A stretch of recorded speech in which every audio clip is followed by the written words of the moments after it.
ফুল পবিত্রতার প্রতীক। ফুলের মতো সুন্দর হোক সকলের জীবন। ফুলের সৌন্দর্য বর্ণনা করতে গিয়ে মনীষীরা এই কথাগুলি বলে আসছেন। আপনারা যে ফুলটি দেখতে পাচ্ছেন এটি হচ্ছে ভাট ফুল। বসন্তকালে এই সময়ে শিমুল পলাশের সাথে সাথে গ্রামাঞ্চলে অনাদরে রাস্তাঘাটে বন জঙ্গলে ভাট ফুলগুলো ফুটে ওঠে। এই ফুলটি দেখতে অত্যন্ত সুন্দর। এর পাশ দিয়ে যখন যাবেন এর সুমিষ্ট ঘ্রাণ অবশ্যই আপনাকে বিমোহিত করতে পারে। ভাট ফুলের এই সৌন্দর্য শুধু দূর থেকে দেখলেই এর পবিত্রতা বোঝা যাবে না।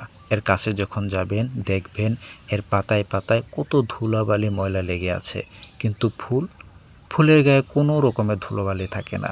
একদম শুভ্র পরিচ্ছন্ন ফুল, যেন ভাট ফুল জানান দিচ্ছে আমার ফুলের গায়ে কখনো ধুলোবালি লাগতে দেব না। যত ধুলোবালি আছে আমার গায়ে লেগে থাকো, আমার পাতায় পাতায় জড়িয়ে থাকো। ভাট ফুলের এই সৌন্দর্য শুধু মানুষকে না, প্রকৃতির সমস্ত জীবকে আকৃষ্ট করতে পারে।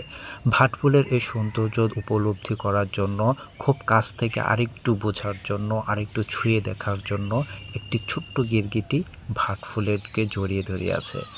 এই যে দেখুন, ছোট্ট একটি গিরগিটি ভাট ফুলটিকে জড়িয়ে ধরেছে।